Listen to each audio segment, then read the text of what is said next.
Allez, on parle réconciliation avec l'intelligent d'Abidjan. Souvenez-vous, le 3 avril dernier, le président de l'Assemblée nationale, Guillaume Soro, faisait un discours axé sur la réconciliation et le pardon. Eh bien, il semble qu'il ait décidé de passer des paroles aux actes. Et donc, il a reçu et échangé pendant près de 3 heures avec Alain Toussaint, ex-conseiller et ex-porte-parole du président Laurent Gbagbo. L'Inter s'interroge sur cette rencontre. Vous allez voir apparaître à l'image. Faut-il voir, au-delà de la réconciliation, un agenda caché des deux Ivoiriens? Et la tentation est forte, car si tout semble les opposer politiquement, Guillaume Soro et Alain Toussaint ont au moins une chose en commun. Dans la Côte d'Ivoire de l'après-Ouattara, ils sont convaincus d'avoir un rôle à jouer. D'un côté, les ambitions présidentielles de l'ex-leader estudiantin. De l'autre côté, Alain Toussaint se voit un destin de choix et le journaliste établi en France a confirmé son envie de rentrer dans son pays. Alors, je vous propose maintenant un article ludique de Slate qui résume le débat entre Marine Le Pen et Emmanuel Macron sous forme de graphique. Et déjà, sur l'image qui est à l'écran, on y voit les chiffres d'Emmanuel Macron face aux invectives de Marine Le Pen. Et entre les deux, la mort du journalisme, nous dit-on. Alors, sans être corporate, la critique est aisée, mais l'art est difficile. La photo suivante. Comme au second tour, il y avait 3 possibilités pour la soirée télé, le duel des finalistes de la présidentielle ou celui entre Monaco et la Juventus pour une place de finaliste de la Ligue des Champions. Ou ni l'un ni l'autre, ce qui semble être le mot d'ordre des Insoumis de Jean-Luc Mélenchon. L'autre image à l'écran évoque l'activité des journalistes pendant le débat. En ce qui concerne les présentateurs, c'était assez faible, contrairement aux fact-checkers sur les réseaux sociaux. Je précise que les fact-checkers, ce sont finalement les gens qui confrontent vos propos à la réalité. Et les décodeurs du Monde, qui sont spécialisés dans cette pratique, ont comptabilisé au moins 19 intox du côté de Marine Le Pen et 8 pour Emmanuel Macron.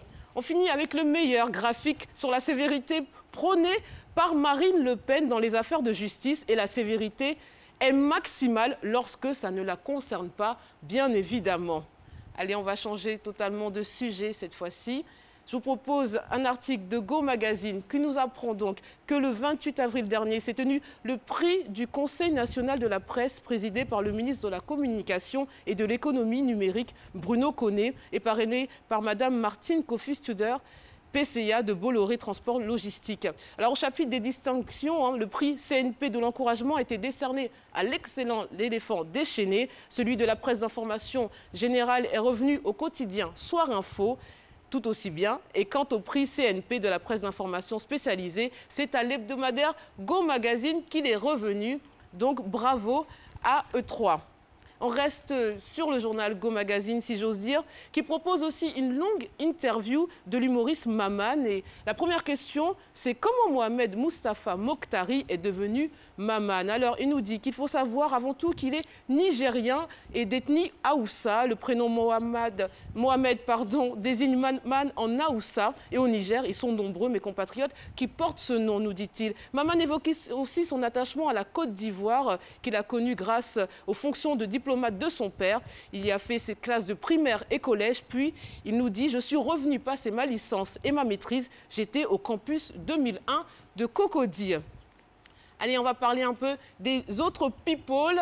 Gala révèle que le comédien Issa Doumbia, qui joue dans la série Nos chers voisins sur TF1, a dévoilé un cliché de lui et de sa chérie sur son compte Instagram.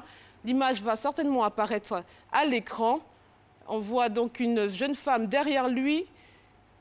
Ah non, il n'y a pas d'image. Bon, finalement, il y a une jeune... Ah bah si, la voici. Oh, soyez patient. On aperçoit les cheveux d'une jeune femme qui est de dos et il a écrit « Ma moitié, mon atout, mon avenir, mon futur et mon présent, mon jardin secret. Et non, pas de nom ni de visage. » Il faut croire qu'il applique le merveilleux adage qui dit « Pour vivre heureux, vivons cachés ».